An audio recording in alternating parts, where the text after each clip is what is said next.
Mayo Experience. That Mayo Experience. That Mayo Experience. That Mayo Experience. Experience.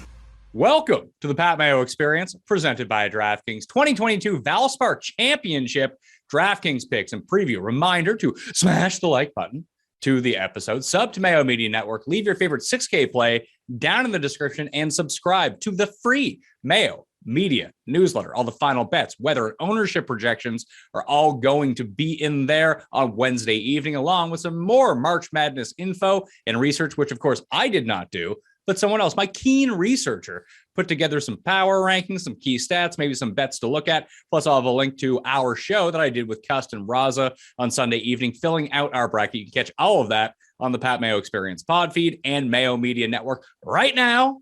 But you should probably watch this show first. Just like you should watch the NCAA show, the research show, the show I did with Jeff, all good stuff. But now we're talking to Reid Fowler from DK Live and PGA Live, I think is what we're calling it right now, because I want to live. I want to live under par, Reid Fowler. Same. Look, I was talking to you earlier, and the new studio looks great, but I'm happy to be back in the home studio. It feels much more personal, Pat, that you and I are in the home studio, but glad to be here, man. It's been a while. Yeah, bad weather outside, didn't want to travel, and I've been sick for like 72 hours now. Recently threw up as of like 30 minutes ago. Stomach flu will get you. It's either a stomach flu or it's food poisoning, but it's been lingering for like 3.5 days. So I've been like sleeping 18 hours a day in my off time. I've been recording shows, doing some golf research. It was nice on Monday when I just got to watch the players all day. Well, watch all day is probably kind of a stretch. I listened to it on the radio in bed for like half the day. Then I was trying to stream it on my iPad. I was like, nah, I got to go watch this live. I got to watch Cam Smith bury everything. Although it turned out to be okay. He held off Lahiri. It was okay. It was all right. Valspar. This is the final leg of the Florida swing. It is weirdly not considered to be the most challenging course, although I think at like ideal conditions, it is the hardest of these four courses that we've seen, and we just tend to get crazy weather. And you see such gigantic scores of PGA National and Bay Hill and even the players because there's so much water. You don't really have that here. There is water on this course, but it's not prevalent like it is at the other three. This is just a hard fucking course. You need to be on the right side of the fairway, not on the right side of the hole, not necessarily the fairway. You have a lot of long irons in here. You have to lay up off the tee, and you do need to be able to scramble. We've seen that. But at the end of the tournament, when we look at the top of the leaderboard, the winners, they're all basically name brand players outside of Adam Hadwin. I mean, you can say that Sam Burns isn't, but he's a top 15 player in the world right now. So I think you kind of have to concede that he is, don't you? Yeah, absolutely. If you look at the odds, right, Pat, of the last 5 or 6 winners, it's been, below that 50 to 1 range. And Sam Burns, while he was closer to 80, 90 pre-tournament last year, that was more of a lagging indication of how good he really was or really is, right? Because now you're saying, look, he's one of the best players in the world. He could have won last week easily if it wasn't for a blunder on Sunday, or Monday. But you mentioned it, the long iron distribution, if you take a look on Fantasy National between 175 and 200, it's 6% higher than tour average here. And you also take a look at the course. It's tree lined. There's a lot of elevation changes, which is not necessarily indicative of Florida golf. It kind of feels more like the Carolinas type of golf, right? Where we get more that type of player. And not necessarily saying that RBC and some of these courses are correlations, but it's a little bit different. And so you get a little bit of a different feel here at Valspar. And the Snake Pit, those last 3 holes, they're extremely tough. So yeah, it's going to be a good finish like all Florida courses have been, the last 2 or 3 holes, sort of the pinnacle of the golf course. Are you worried about guys that played well into Monday, maybe seeing some burnout? Because I wasn't. Then Paul Casey withdrew. And I was like, if there's any place that Paul Casey's going to go play, it's the place where he's won twice. And he's like, nah, I'm good. I got my million. I'm taking the week off. Yeah. I guess you would think some of those guys that like really grinded mentally would probably be I'd be a little bit worried about. But at the same time, it's right. If we're not there, right, Pat, if you're not seeing these guys kind of lag around the course, be a little bit tired, maybe shoulders shrugged a little bit, body language is a little bit tight or negative, it's really hard to tell. I would hate to be, I'm fading a guy that went deep, deep into Monday, and he comes out and he wins his golf tournament. Because what we've seen over the last, 4 weeks is that guys who played well the week previous in the Florida swing, top 5, top 10, usually are playing well the next week, right? We saw it at PJ National. We saw it at Bay Hill, that guys who have tended to play well, not all of them, but for a good portion, tend to play well the next week in Florida. And that's kind of what I'm thinking here. So I'm not too worried, but yeah, like I'm also not worried about them missing the cut, like guys who missed the cut last week either, right? No, I would think it depends on, I guess it would depend on what wave they got sent out in, but maybe some of them don't like the lag time. Then you have someone like Morikawa who just ended up in the bad draw, same as Xander. And what are they going to do? Some of the guys made the cut. Most of them did not. So they got that extra rest and got to go to Tampa a little bit earlier. So let's talk about the 10K guys. The most expensive player on the board, Justin Thomas, who apparently in like non-hurricane conditions isn't good, but when you give him the worst conditions possible, he's fantastic. He's at 11,000. Vic is 10.8. 10.7 is Morikawa. Xander is 10.3. Dustin is 10.2. I'm guessing that Dustin and Hovland are going to be the two choices for most people here. Maybe Justin Thomas. I don't know. But I'm kind of gravitating towards that middle grouping. Like Morikawa not being the most expensive guy in this field, I think is disrespect to Morikawa because he has one bad week. Now he's the third highest priced guy in a field that doesn't include all of the best players in the world. Okay, so Morikawa, check, using Morikawa. And Xander. Why not Xander? It feels like out of these five guys, he's the one that will come in the lowest owned at least. Yeah, absolutely. So if you're playing game theory, if you want to, like we talked about, you get after those marquee guys. I think Xander is your game theory play. I'm with you though, with Morikawa. I mean, you take a look at what he did last week and you throw that out the door. I mean, he was second runner up at the Genesis, and that's what you want, right? I mean, how many times have we seen at this course where towards the end, right, those last three holes where I believe, and I don't want to, reopen a wound here, Pat, with Jason Kokrak. Oh no. But that's what we've seen, right? And who else do you want towards the end, right? With those placement points. And even if you're talking about the outrights, Collin Morikawa is that guy for me, because if it's not Victor Hovland, it's Morikawa who in my mind is playing the best golf. And I lean towards Morikawa because Vic's around the green games. While it's not necessarily as penal here, you still need it. I'm just a little bit worried about that. So give me Morikawa. It's funny because the stats will probably tell you, at least in the short term, that Morikawa probably is the lesser play, the lesser value between the top three guys. And I think you can certainly make that case potentially. But with Justin Thomas sitting up there, we know that he's going to scramble his brains out if the driver is working a little bit well, and he's going to be a formidable favorite here. With Vic, it's kind of the opposite. We know that he's going to strike it well. Can he get it up and down enough times to make a difference? And I think that the ownership will probably be evenly distributed between the three of them. I just always feel better with Morikawa. And now that he's at the cheaper price than the other two, it does give me a little bit of savings on the back end because there are a few 6K guys I like, but not a ton, to tell you the truth, especially after some of the withdrawals. This field is very top heavy. One of the strongest fields we've seen at the Valspar in quite some time. So the more you can jam in, maybe not using any of the 10K guys, going the 9K approach might be the way to go. But if you were to go up there, give me your three plays from up here. Power rank them for me. Yeah, it probably Morikawa, DJ, and then Xander. Like Hovland is like, I mean, it's you can't really knock against him other than around the green. And he's just amazing with his irons, long irons, anything you name it. And even with the putting, he was strong. But I'd rather go with Morikawa, Xander, and DJ, and then fade the top two guys. Then in the 9Ks, Louis leads it off. I would expect Louis to be pretty popular this week, but this is, second week in a row. He played like 5 days at the Players. That's never shaping up well for Louis, is it? No, Louis. God, I've texted Ulrich, I don't know how many times in the last 3 days, probably 100 total, on how Louis is such a complete, it's bipolar with Louis. I mean, look, vintage Sunday, Monday Louis with the 76 coming out when he was only 3 back coming into that. And look, this is a great course for Louis who stays in, right? I mean, he sets up well. He's finished well here, and now he's got a couple of tournaments in the Florida Swing under his belt.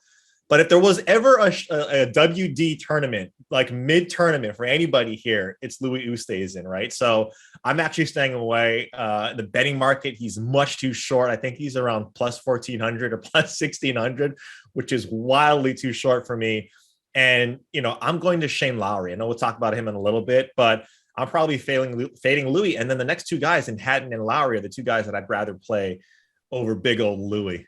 Yeah, it's worth noting that Louis, in his past 4 appearances at the Valspar, has a top 20 each time, top 10s in 3 of those. And the 2 guys that we just went with, in Morikawa and Xander, never played this course before. But Vic showed up here for the first time ever last year and came in third. So I don't think it's a complete necessity that you have good course knowledge. We just haven't really seen that play out over the years. Paul Casey hadn't played this event either ever or in years, and then won it in back-to-back years. And that's kind of creating a funnel right now in these mid-nines, because it goes Louis, Hatton, Lowry, Burns, and then Casey, who would have sucked up a ton of ownership at his price point, and then Brooks, Answer, Kokrak, Fleetwood, and Fitzpatrick. I would expect Fitzpatrick to be pretty popular this week if I had to peg it down. He and Louis I would project to be the 2 highest owned of the 9K range. I'm using Brooks because I'm an absolute sucker. I might even use Fleetwood because I'm also a sucker, but Brooks for sure is going in the lineup. And I think I'm just going to, I like your call on Hatton and Lowry. I like Lowry a lot, but I think I might just stick with Kokrak and Sam Burns. Sam Burns, Brooks, Kokrak. You could even start your lineups with those 3 guys if you really wanted to. Yeah, especially Sam Burns, right, Pat? Like, I mean, he was the best golfer for 3 rounds, and not even through Thursday through Sunday. He was over 4 rounds. I don't even know how many rounds over 4 days. He was the best golfer for 4 days last week, and he just could not put it together. Right, he was putting so well from that 10 to 15, and boy, like, if you followed my mental state of guys who miss putts within 10 feet, 6 feet, 4 feet over the last 3 weeks, you'd think I would need to be committed, because that's what you need. And Burns is such a good putter, and he destroyed the par 5s here last year. And that's also what you need, right? So I love that call. Brooks, I don't know about Brooks, man. I get why you want to, because you're a sucker and because the sentiment on Brooks is really low. But look, he got the wrong side of the tee draw, and you look at his finishes leading up to the Players, they were fantastic. So I like the Brooks call, but I'm probably going Lowry as my favorite, and then Burns as well for that game theory play, because a lot of people got burned by Burns last week. I was one of them with an outright on Burns. I mean, he still finished 26th. It wasn't like it was horrible. It's just what the expectation was going into the final round. It's like, oh, he's live here. Like, I think he was one shot. What was he, one back? He was ahead of Cam Smith. And he was in that group, and it was like, okay, Sam Burns can most definitely do this. I've seen this before, and it just went south so quickly. I do worry that he played the API, he played the Players, he played that awful weekend and came inside the top 10. It was a good grind out at API, that maybe he's running on a bit of fumes and may only be here because he's the defending champion and feels obligated to be here because he's going to be playing in the match play next week. So they'll make it 4 consecutive weeks before an off week, then the Masters. So I'm a bit squishier on him. And then I look at Hatton, who's playing okay, but he's gained over 16 strokes putting in his last 2 starts. That's great. That's great news. I would hope that he would gain 8 strokes putting every single event, but the fact that he didn't win any of those 2 events is kind of concerning, because that's not keeping up. Yeah, and how's his mental state? Right?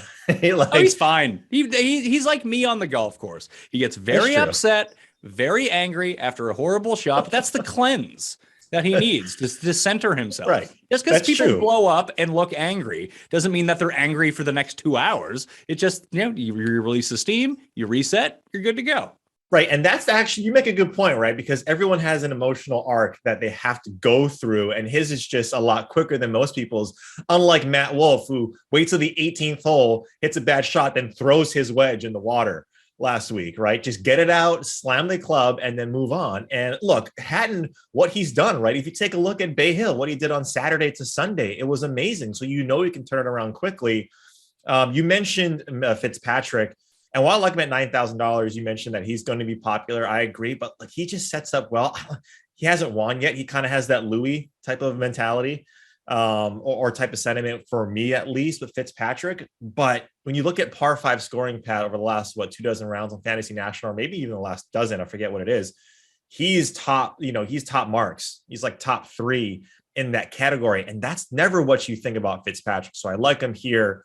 But yeah, you're right. I think the one guy that probably would be the one that could make or break a lot of lineups is Burns. I know Abraham Answer is getting a lot of love, but I'm not just there yet. Answer will be popular, but I don't think it's going to be off the charts popular. Probably 15, 16, 17%, I would say. I'm good with fading him for a Shane Lowry, who's probably 13, 14. I'm with you on Lowry. Burns is going to be right around that category too. So Hatton might be around 10, and then you have the Brooks and Fleetwood. I mean, Should we buy at all into Fleetwood? That when he played in good conditions on Thursday, he was very good. He never got lower than that again during the rest of the week. But on paper, when I think about Fleetwood, if he actually has rectified some of these driving woes, the irons have still been fine. He's been putting actually pretty good. That maybe when we think about like US Open type players, grinder type players, I mean, Tommy's whole bag was that he used to show up and play well at US Opens. Yeah, and if you look at what he did last week, it was pretty flat against, all statistical categories, right? He was solid tee to green. I think he gained 8 strokes tee to green. He just could not putt. But boy, like in the first round, he looked like he couldn't miss anything. Like those conditions on Thursday morning, right, were dome conditions, lift clean in place. You could fire at every single pin, and those guys really took advantage. It's just towards the end, right? There's always that one round. It's the same thing with Louis that happens on Sunday, with Ricky, with Finau. Well, less Finau because all rounds are bad for Finau right now. But Tommy's got to get away from that one round where he shoots 3-4 over par. And at this course, well, it's not going to kill you because winning scores are probably going to be around they've been around 10 under par the last handful of years. I'm still waiting for, and this is probably, a lot of people waiting for that pop for Fleetwood. And it's just not there for me yet. I'm just going overweight on Lowry and probably fading Fleetwood. All right, so I'm going to be using the most of Kokrak and Lowry. I think you've sold me on Lowry over Burns in this spot. Although I know you like Burns, but I am kind of worried a little bit. I've kind of talked myself out of Burns, despite him ranking number 1 by the stats that I've run this week. So that's always terrifying when you fade the number 1 guy your numbers tell you to play. Kokrak is just such a strong play for me. I bet him to win at 40-1. I've also bet Brooks at 40-1 because I saw an odds boost. They let me cash out my 33 for even money to bet the 40. I mean, that's if you're talking about a sucker bet of a lifetime, and they're just begging me to do it. I had to do it, but I probably won't play a ton of Brooks or Fleetwood, but I don't need to be huge on them. Like if I play 20% of each of them, I'm going to be like triple the field. So I feel pretty good about that across 50 lineups. It'll have enough combinations with them that if they do end up sneaking through, Lowry and Kokrak, I would deem as safer plays, with Brooks and Fleetwood having a bit of upside. And I do know that Brooks would probably have the most upside of that, but that's where I would be falling in the 9K range. Leave the chalky Fitzpatrick, leave the chalky Abraham Answer and Louis for everyone else. Hopefully those guys implode and I'm on my way. $8,000 range. Oh boy. Woodland at 85. And I think I'm just going to be, listen, if I'm playing Fleetwood and Brooks, fuck it. I'll play Webb too. Why not? Yeah. I took a long and hard look at Webb because God, I mean, you would think, right, where like, yes, driving accuracy doesn't really matter here as much as it does other places, just correlated to the success that you've seen the winners have here and off the tee.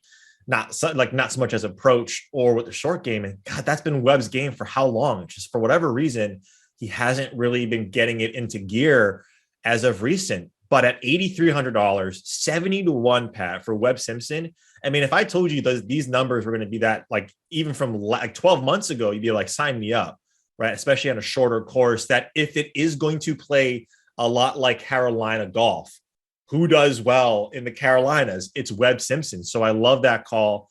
I was 50-50 and I was hoping that she mentioned him to kind of sound me on Webb.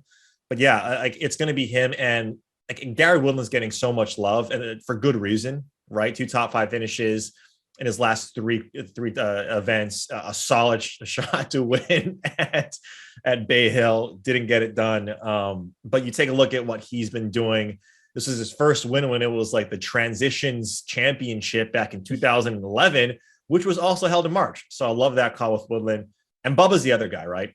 Everyone's talking about Bubba. He's the other guy in the $8,000 range that we kind of have to talk about. Yeah, but no one's going to play Bubba. That's the big difference. People can talk all they want about Bubba. People might put an outright on Bubba to win. No one's using Bubba on DraftKings. No one is like, if you want to know who people are using in this 8K range, it is Noren, Keegan, and Russell Knox. Those are the 3 guys.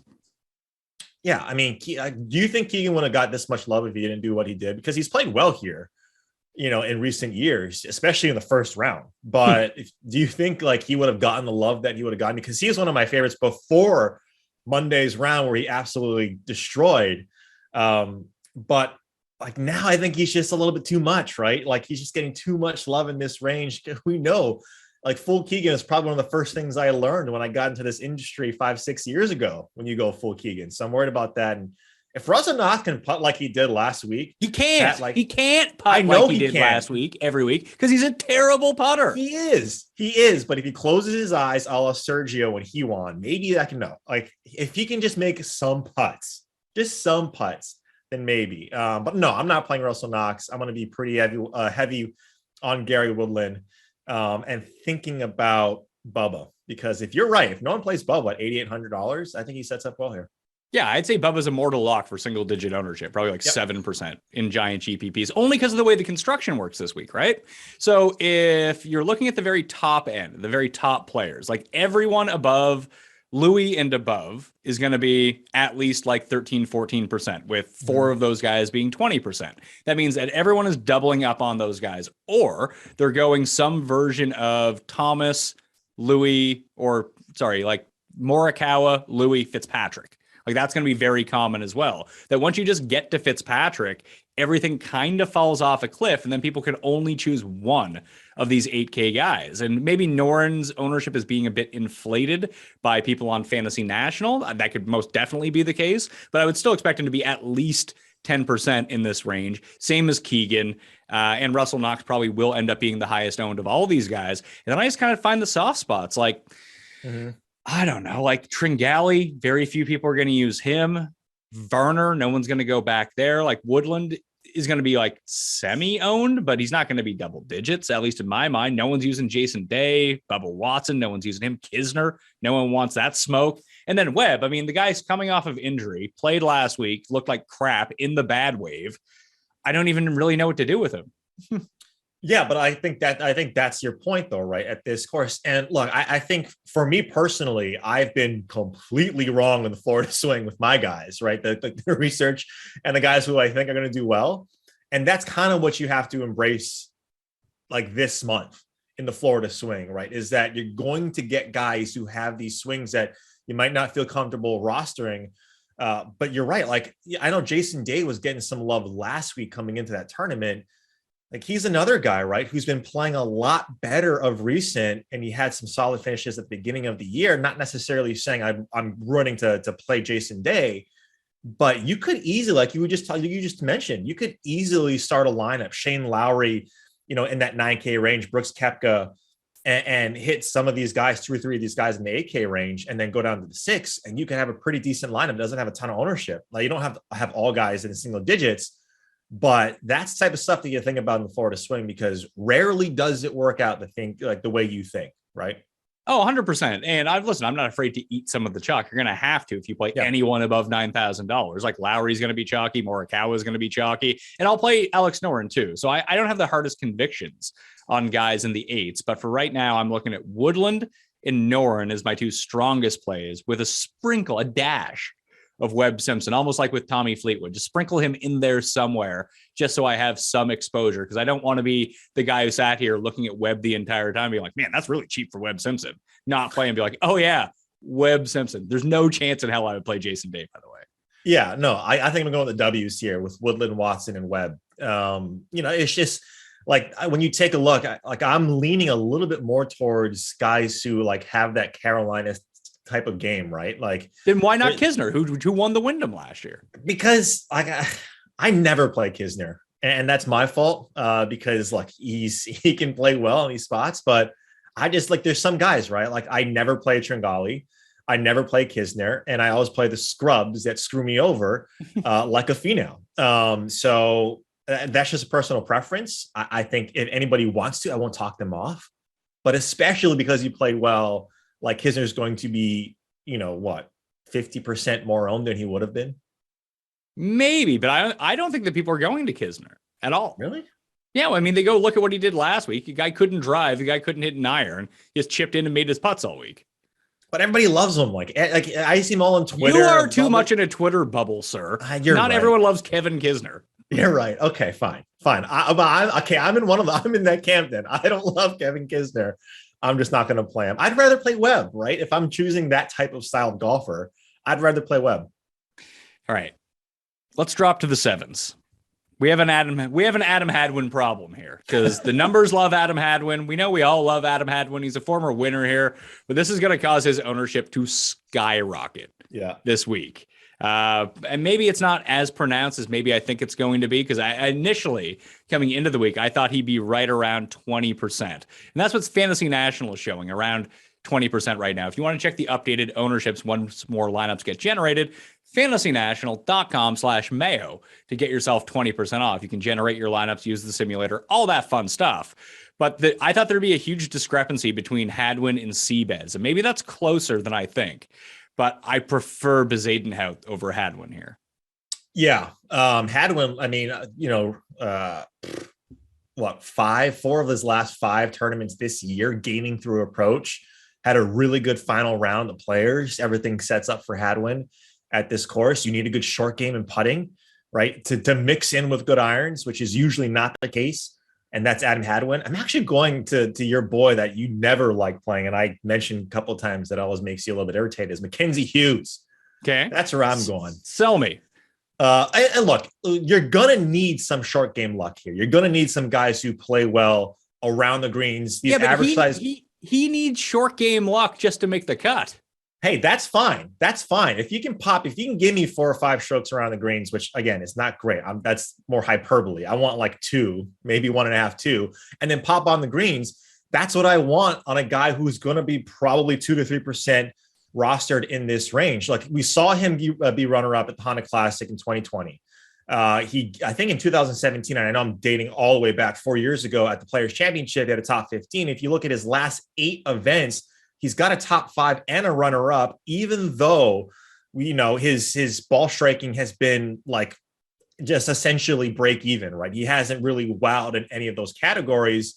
But if I want a guy who can pop on the greens and pop around and has some good history here in Florida, I'd much rather play him than like a 20% rostered Adam Hadwin. Not saying that he's going to potentially win this, but if he can get me a top 10, which he does in these stronger tournaments, Pat, I'm not saying this is a major type feel or a big tournament, but it's a lot stronger than what we've seen. Mackenzie Hughes at that number at $7,800, if not Seabez, right, like you're mentioning, has really piqued my interest. Everybody loves Aaron Wise because the numbers love him, but I like 7,800 Mackenzie Hughes. I mean, Mackenzie Hughes is probably going to be as owned as Aaron Wise is. They're going to both be like 6%. Okay, but look what Wise has done, though. I've rostered Wise like the last 2 or 3 weeks, and he's completely blown up my lineups. And look, Mackenzie Hughes sort of, but like ball striking wise, he's been uber consistent. He just keeps losing 4 strokes putting. But as we look at some of the guys who have done well at this tournament in the past, it's that type of player that does well. I'd much rather roll the dice on Aaron Wise at this course than Mackenzie Hughes at this course. True. But again, like I mentioned, if I'm looking at guys that I want to roster, quote unquote sleepers, right, that could go under the radar, I'm trying to find those pockets of guys who can play well. Why not Streelman instead of Mackenzie Hughes? Look, you can make a case for any one of these guys over Mackenzie Hughes, right? Like Streelman, Wise, Bezuidenhout, even Adam Hadwin, because of the numbers. What I'm looking at too is I want guys not just based off of those numbers, because so much of that, right, the stats, and this is what I've been trying to do this past month, Florida Swing, is can I find a different way to look at how these guys could potentially play, not just the stats, right? And the stats for Streelman, for Wise, for Hadwin, and for Bezuidenhout look a lot better than Hughes. But when I take a look at the full picture and then dating back on the finishes for a guy like Mackenzie Hughes, I like that a little bit more. Not saying that I hate the guys that are around him. I just like that form a little bit more than some of those players. And look, Streelman, does he play well on these courses where you don't necessarily think he can? Absolutely. But that's sort of my conviction with Mackenzie Hughes is I want to deploy him in these quote unquote tougher conditions when not a lot of people are playing him. Sure. I completely get it. I am going to go with Streelman and Wise over him. I mean, Streelman's won this event before. Well, let's not kid ourselves about Streelman. Had a pretty good week last week. And one thing, like you said, that driving accuracy doesn't play a huge factor. And I agree with you, but placement off the tee does. Yeah. So you don't necessarily need to be in the fairway. If you're in the right rough, it's a lot like Heritage that way, where sometimes it's better being a bit shorter in the right rough and having a better angle at the pin than being deeper down in the left fairway with absolutely no angle to work with. Streelman at least can control the ball off the tee. That's what I like about Seabez as well. He's not going to bomb it by any means, but he is somewhat accurate off the tee, that he can get the ball where it needs to go. With Hughes, I mean, you're completely right. I just don't ever know when the ball striking is going to show up, and will that ever mix with the short game and with the putting? If you're right, like the guy's going to come like first place because he's a Spieth, he's like minor league Spieth, but this price is just too expensive for me to gamble on someone like Mackenzie Hughes. You make him 6,800, not 7,800. I think that we're in business right now. I just think that there are more consistent options with the skill set that I'm looking for at this course than Mac Hughes. I mean, I don't know what to do with Wiesberger, who hasn't really been playing all that well over on the DP World Tour. Like, he was 57th at the My Golf Life Open hosted by Pekinwood 2020. I don't know what the hell that, or 2022. I don't know what that is. Then he missed it over at the Ras Al Khaimah Championship. But in Dubai, he was 24th. In Abu Dhabi, he was 12th. He, on paper, has the right sort of game for this place. Dude loves making par, very good ball striker, really can't putt, no short game really to speak of, but he's just going to go from A to B to C and try to two putt for par every single time. And no one is going to use Bernd Wiesberger. And he needs a pretty strong week here. He'll probably get into the match play because of how many people are going to withdraw, but like a decent week here propels him back into that bracket. Are you worried, though, that he hasn't played on the PGA Tour for since last year? I mean, he's playing. It's not like he hasn't played golf. No, true. Like, I mean, no, it's an honest question, right? It's like, how much stock do you put in the guys playing on tour as opposed to, overseas? And look, I mean, like, I hate to hearken on big old Louis for this whole entire episode, but how many worldwide wins does he have? And all we talk about is that he hasn't won at all on the PGA Tour for the last decade and a half. Now, I'm not saying that's Bernd Wiesberger. Like, we're not, Wiesberger is not $9,900 and he's not 16-1 to win the golf tournament. But that worries me quite a bit, right? Is that he hasn't been in competitive rounds on the PGA Tour. But to your point, if you take a look at his numbers when he is on the PGA Tour, it's strong. He just sucks at putting, right? What do we always say? Like, we go back to Aaron Wise. He is truly team no putt. And so is Wiesberger. His last two tournaments on the PGA Tour, he's lost 8.5 strokes putting. Like, he should be able to fix that, right? Just like we think Big Vic should be able to fix the around the green stuff. But, that's what worries me about Bernd Wiesberger, is that, like, he just hasn't played on tour. And I want some of those guys, especially in Florida. Well, I see Louis hadn't played at all. He showed up to Phoenix and came in 13th. Lowry hadn't played at all, showed up to the Honda and came in second. I mean, they had played overseas.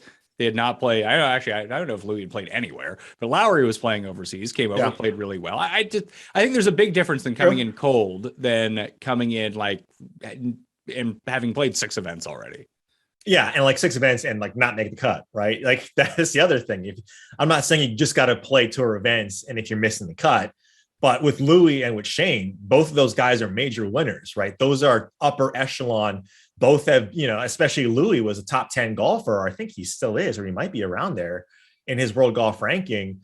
Is, that's an upper echelon of golfer that can come in cold turkey, right? Morikawa is the same way on the quote unquote on the PGA Tour.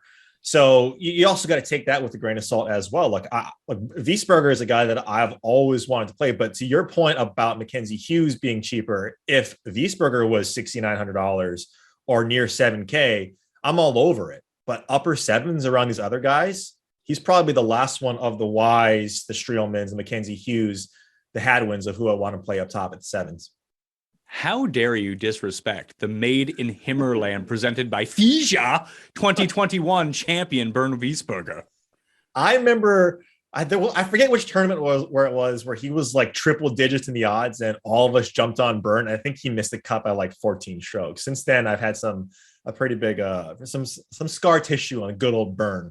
All right. Well, who is it from the lower end of the sevens that you're looking at here? Because I got Nick Taylor, Martin Laird, Mito, Joel Damon is the ones I have highlighted at the moment, and Danny Willett. I'm not committed to playing any of those guys as of yet. You can talk me in or out of them. Do we just take Sam Ryder and assume he's going to chip in for Eagle every time?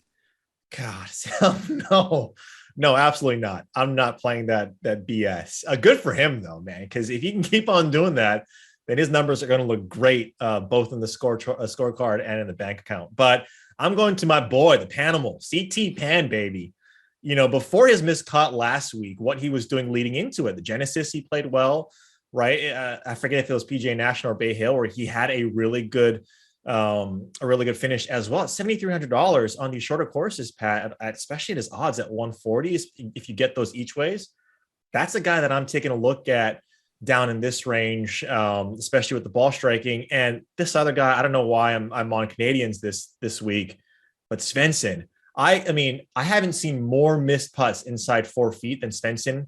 Where was it? Was it at PGA National? I think it was at Honda. It was at Honda. Oh my God. And it was extremely triggering. It was so bad, but now he's $7,200, right? He's not in that upper sevens or where he was, I think, previous. I think he was in the sixes at Honda, but that's the price where I like him at. If he can figure it out, maybe make 2 more of those 4-foot putts instead of missing 18, then he can perform. So those are the 2 guys. And Party Marty, man, geez, his ball striking is fantastic. He just cannot putt. But it's CT Pan, Svensson, and then probably Martin Laird for me. Laird, I mean, the numbers love Laird, obviously. I think he's worth the gamble at $7,200 that maybe this is the week that he putts, but, you know, most weeks he does not putt. But yeah, $7,200 for Party Marty. I'm in on that. I was thinking about Schwab a little bit just because the accuracy that he has off the tee, and he's very good. At least he was on the European Tour. It's been kind of hit or miss since he's been on the PGA Tour. So maybe he's not quite there yet. Nick Taylor just kind of does everything well, but nothing great. If you just want the Canadian pivot off of Svensson, it's probably Nick Taylor. So I was looking at him. I like your Pan call. Lonto is sitting there at 74. I think that just a little bit of a resurgence from Molinari will get people onto him. I think I like Lonto a little bit more than him. So Lonto, Nick Taylor, Laird. Are we doing Mito? Are we going back to Mito? What are we doing? I'm not. Look, Mito's fine. A lot of people love Mito. I think you see what he can do, and we might be putting correlation, causation, right? Like we think that because Joaquin Niemann won, and look, Mito's a good player in his own right? He's a solid ball striker, but you know, at $7,200 when he's getting talked up so much, even last week, Pat, everyone was talking about Mito at Valspar. So his sentiment has been working since last week and this entire year. I just want to see some form first before I'm on Mito, even at $7,200. I think you'll see Laird, Mito, maybe Kazire or Svensson carry the ownership from this lower tier. Maybe a little bit of Damon, but probably not double digits, anything like that. But yeah, this bottom sevens is tough. It feels like there's a real drop off when you go to the sixes, unfortunately, because I don't see anyone I really love from down here. I mean, you could make a statistical case for playing Chez Reavie and then look up, and you want to talk about someone who misses 2-foot putts. That's Chez Reavie. Oh man, what happened to Chez, man? Like, since the US Open, it's just been a precipitous downfall for Chez. Yeah, I mean, God, he just seems like he should do well on these type of courses, and he's played well. It's just, has he gotten that form back in it? But here's a name that I think might pique your interest here, Pat. It's $6,400. It's the Smotherman, Austin Smotherman. He's someone too. Look, 16th in approach over his last 12 rounds. He's a guy that has a lot of form. He's a young player. He's cheap. You know, if you want to go a couple of guys in that $10,000 range, if you want to be heavy up at the top of the salary range, I think Smotherman does well. He's 16th ball striking, 39th tee to green over his last dozen rounds. That's the kind of stuff that I want to see from guys down here. He's got an early tee time on Thursday. Could get out to a hot start. That's someone I'm taking a look at $6,400. And the other guy was Kuchar, right? I think, Kuchar might be at the 7 right on that mark, but he's played well here in the past. So you kind of want to go into that form. We've seen Charles Schwartzel do that a bunch of times here. Maybe Kuchar can find some of that Charles Schwartzel magic around this course. So I don't know, is Kuchar might be 7K flat, but that's okay. Those are I'm not playing him either way. Yeah, okay, it doesn't matter then. But Smotherman, and then Danny Lee at $6,600, right? Why not? I bet Danny Lee to be first round leader. He has a great track record at this course. The 3 first round leaders I have in, if people are curious about that, is Hickok, Percy, and Danny Lee would be the 3 guys that I'm in on right now. We didn't even talk about Hickok. What's his price? $6,500. Yeah. There's the guy. Just play Kramer Hickok at 65. And if you really want to get dangerous, Cameron Percy is $6,100. And you want to talk about a guy who can't putt, he's the guy. But ball striking has been off the charts good. What about Kurt Kitayama? I don't know what to do with him. Was Honda an aberration from him? Maybe, but you would think, right? Like this has been my whole thing with guys who do well. It's like they don't just lose it, right? Like they don't just like, yes, you can see a pop week from a guy like Kitayama, but I also think he doesn't just lose that and it goes absolutely, off the wall, off the cliff. So like what you're trying to find here in the 6K range, like we always talk about, right? Pet is like, can you find a glimmer of hope, a narrative, something that you can glom onto that can maybe push you? And look, it's when you talk about guys down here, it's really a lottery ticket of who can play well. There's some players that might stat out perfectly, maybe be mispriced, but that's the kind of stuff I'm looking for. Kitayama's been playing, a lot of good golf over in Europe, and maybe now it's just like, the prices are catching up to him and they just haven't caught up just yet. So Danny Lee, Kitayama, Percy, Hickok. I'm going to throw Callum Tarrant into the mix as well. Just the two performances, one in Puerto Rico, one at the Honda, a 20th, a 5th. I think it's worth noting that he's doing things, which is always nice to see. Even McGreevy showed up in second place in Puerto Rico. I don't think we can completely overlook that, despite the fact that it's a bit of a scrub event. But he has putted much better on Bermuda in his career. But like Callum Tarrant, he's 30th at the Honda, sorry. Guy can't putt, guy can't chip, but the ball striking, when it's on, is immaculate. Yeah, 4.5 or 4.8 approach at Honda. That is, good. Like that's amazing. Right? Like that's solid golf at a difficult course. And if for whatever reason the weather picks up at the end of the week, that's what you want, is you want guys who know they can play well in difficult conditions, right? Like you look at his 1,400 missed cuts leading into the Honda, and then he pops for a 30th. Then he might have found something, playing in Florida that he likes. So yeah, like it a lot.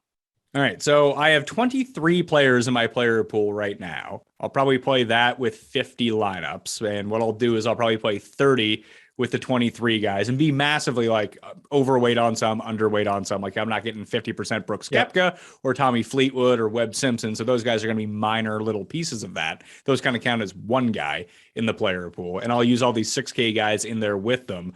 Maybe I'll take Reevy out. That just seems like a bad idea. What's Chad Ramey been up to? Chad Ramey was someone I thought was good, but turns out he's not. He was 5th in Puerto Rico. That's not terrible. Okay, so now I'm down to 22. Maybe I can call a Kitayama or a Tarrant or Cameron Percy, but I think that I'll play 30, 35 lineups with all of those guys, and then I'll get rid of the 6K guys, maybe even one of the 10K guys, and some of like the Webbs of the world, cut them out of the player pool and make like a really tight core of guys that I really do like this week, and probably play like 15 lineups with a pool of like 10 or 12 guys. And that will be what I'll do this week when it comes down to it.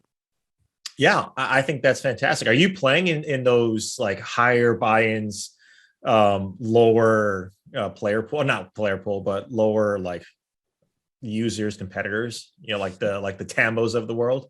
Well, I'm not playing as high stakes as Tambo, certainly not. But I'll probably throw all 50 lineups into the $5, and then I'll probably play in the 125 single entry qualifier for the World Golf Championship, and I'll play a couple like $100 single entry with the 833 or the 200, like the 222, because I tend to do well in those. I mean, you have so much more room for error in those tournaments. Obviously the upside isn't there if you win. Like if you win the 833, I think it's like $5,000, which, you know what, I would take every single week. That would be great. And it's not like I'm out here winning those tournaments, but you turn your 100 into a 300. Like some people play cash games. I would prefer to do those where you can treat them like a cash game, but you do have the GPP upside to win. Yeah. And I don't know if this is the case. This is just my, opinion or perspective. How many people looked at the last 3 weeks are up, right, on the Florida swing? I mean, how many people in general are up, but like how many people are up over the last 3 weeks in the Florida swing? So this might just be fatigue from DFS players that, you know what, we're not going to put as many lineups. We're not going to do as much here at the Valspar. So many guys are withdrawing. Maybe I will withdraw myself from as many lineups, and you could find an advantage that way as well. That if you keep your head to the grindstone, if you keep on, doing the same things you've been doing that have been successful, then I think that's also a strategy as well. Is that, there's one more tournament in the Florida Swing. There's a lot of people that won't be playing this because of what happened with the players.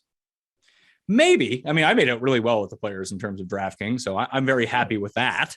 Sometimes Reid, it just takes one lineup to be good, and that's all it is. I feel bad for Paul. Paul was winning like 48K or something like that late on to Sunday, and then Tim cursed poor Keegan Bradley.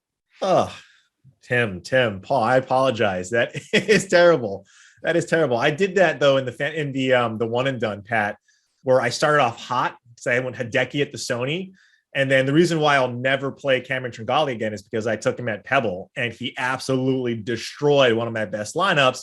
And the same thing happened, in that lineup, Rory at Bay Hill, and then who was it? Berger last week. And so, I've seen that number go from, 4 digits, maybe even 5 at some points throughout the day, Pat, now down to 3, which look, I'll take, but I feel a lot worse for Paul than myself.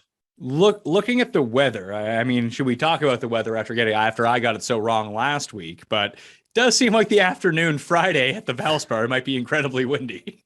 Yeah, look, and this is another good point too. I made so many stupid bets pre-tournament the week before for the players, not really considering the weather as much, and I paid for it, right? Because I got guys on the wrong side of the tee draw. And it's funny because I wanted to play the PM AM guys because I thought that was really going to be a huge advantage, and it turned out not to be. But I didn't put any consideration into my bets that I made on Monday, and all the guys that I scored with this week, whether it be Hadwin or Noren or Damon, Tom Hoagie was another one. There's like top 40 bets, top 20 bets, all that stuff. Like all those guys came through and they were all a part of what I thought was going to be the bad draw, but I made all the bets before I even looked at the weather. So true. What do we just shows what I know, put it that way. But looking at the weather right now, it is calling for gusts up to like 23, 22, a consistent high of like 17 Friday afternoon, where it does seem to be a little bit better in the morning. That's of Wednesday morning. What's going to happen on Wednesday evening? I don't know. I'll drop the link in to the newsletter on Wednesday evening. And you can do your own research on this one, see what you come up with. But I do think that if there is going to be a weather advantage, although I did get it wrong last week, my biggest, and it wasn't really a problem. The reason I ended up winning money is because I naturally made because I made 15 of 50 lineups that are exclusively PM AM lineups, and the other 35 were kind of a free-for-all. The thing is, most of the guys I liked were in the other side of the draw, so I had a lot of like 5-1s with like Berger as the guy who was, in the good, what I thought was a good part of the draw. He made the cut anyway, so those ended up being 6 of 6 lineups. That's how I had my Cam Smiths with all those guys that I talked about, the Norens, the Hadwins, the Damons. They all popped up in those lineups. So I had a lot of 5-1s the good way, which was just by happenstance ended up being pretty good. But I think I'll try to build a few. I'll probably go heavier on the PM AM as of right now. So out of those, maybe I'll end up playing 60 lineups so I can dedicate more to this. Play 30 with the full player pool, play 15 with the condensed player pool, or 20 with the condensed player pool, and then do like 5 and 5 each way, or like 7 and 3 each way, something like that. 7 and 3 seems lax, maybe like 10 and 5. So 10 PM AM and then 5 AM PM, just, in case I'm wrong again. Cover my bases here. Well, in Florida, right, it can switch. Like that's the thing about this course, right? And in this month is that it can switch, and you can't really tell until it happens, right? We didn't really know the severity of what was going to happen last week until we actually saw it, and until we got to tee time on Thursday, you're like, oh, this is going to be horrendous. And like you just saw, those guys got completely washed on the PMAM wave. But you're right, like. You want exposure like you did, right? Just in case, and this is true with anything, you want to hedge your bets, you want to hedge your lineups, because what happens if it isn't? But I think you're right. The major part of it is a player pool that you feel confident in despite the weather, because if they're good players and you have conviction about them, it doesn't matter what the weather is going to be, right? They're going to be good players. So let's do the play the best plays lineup this week and see what we can come up with for the best plays on DraftKings. I think Fitz is the first man in, as crazy as that sounds, just because he's going to be so highly owned. And he makes a lot of lineups work pretty easily. Do we want to stay away from the guys in the 10K? I don't know, because we could just say Louis, because Louis is going to be plus 20%. So we just go Louis and then Fitz. And then I think the rest of the lineup kind of creates itself if that's how you want to do it. Yeah. Does Hadwin, I feel like has to be in there too, right? With how he's trending. Yeah, I got Louis, Fitz, Keegan, and Hadwin. That has a $7,400 left for 2 spots. So if I'm looking down, trying to track some ownership here in the lower 7,000s, you have like Svensson, who you had mentioned, pops up, Mito, Denny McCarthy, Martin Laird. I would say Mito. Optimizers are really going to like Von Taylor this week because optimizers, love Von Taylor to begin with. And he has like good history here. So that always rates out really huge. But I would say like Svensson and Mito are probably the guys. Yeah, I would agree. I have to like divorce my like who I think is going to play well with who actually like the majority of people who think are going to play well. Is there anyone at 71 who I think fits this? Not Mito. Let's see here. No one. Damon seems to be the only guy. Is there anyone like at 69 that is like popular? How's Zach Johnson? I don't. No one's playing Zach. He keeps hitting the ball on practice. Yeah, how is that Zach fair? Johnson. Idiot. He needs to stop. I think Von Taylor is going to go in this lineup. What's Taylor at? 6,700. So we play Von Taylor. Yeah. Then we're back up to 8,100. So the lineup then becomes Louis Fitzpatrick, Keegan, Russell Knox, Hadwin, Von Taylor. Yeah. I like that. So that's the best plays lineup this week on the Pat Mayo Experience. That lineup did not do well with the players. The first time in ages to play the plays lineup didn't cash, which was stunning to me. That's what we built it on the Saturday, although it did end up cashing because it had Paul Casey and Rory. What a bad break for Casey. How's in the divot mark? Yeah, he wasn't going to win anyway. It's Paul Casey. Yeah, I know, but still. Now we have something to talk about why he wasn't going to win. I suppose. Reid Fowler, what are you up to this week? A show tonight. A show tonight. It's me and Jeff Ulrich, along with Emerson Latsale, where we talk about all things football, all things golf, mostly golf. And depending on when you're listening to this, it's Wednesday evening. So hopefully go back if you're listening to this later. But if you're listening to it as quickly as possible, that's the show that's happening on Wednesday evening. And then next week, Pat, the match play, right? That's next week.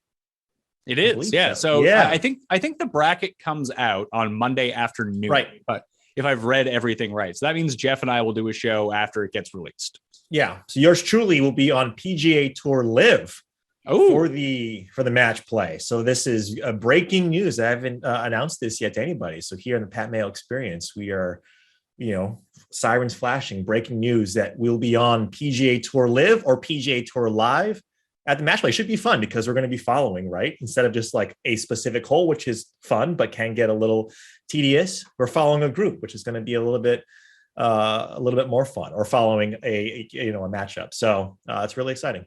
Does that mean do you go to Jacksonville to do that, or do you actually go to Austin? Go to Jacksonville. So the studios, are in St. Augustine. So we'll go there. They can't just let you do that from home if you're not there anyway. Oh, we got to be in the studio, man. The whole setup, it's like full on trailers, a lot of stuff's happening, Pat. You can't just do it. Like what I love to do at home, sitting on the couch. Hey, maybe it's kind of nice though, being in the studio, being amongst the people, Pat, because, it's been a while since good old Reid Fowler has been social with people. So it's always nice to kind of get out of it. And here in New England, you kind of want to get out of this mess sometimes with the weather. All right. Well, I'll have football on Thursday with Jake Seeley talking about all the latest free agency signings. Next week, obviously, the betting show with Jeff. I think me, Jeff, and Cuss are going to talk some more football, maybe review some win totals. I'll have Oscar bets and picks if you're looking for those. My guy, Scott Yeager, maybe some research to go along with it. So the fun never stops on the Pat Mayo Experience. Smash the like on the way out. Sub to Mayo Media Network. Sub to the Pat Mayo Experience audio podcast. Rate and review and sub to that newsletter. The Listeners League shall return for the match play, and I'll see you then. I'm Pat Mayo. Thanks for watching. I'll see you next time. Pat Mayo Experience! Experience!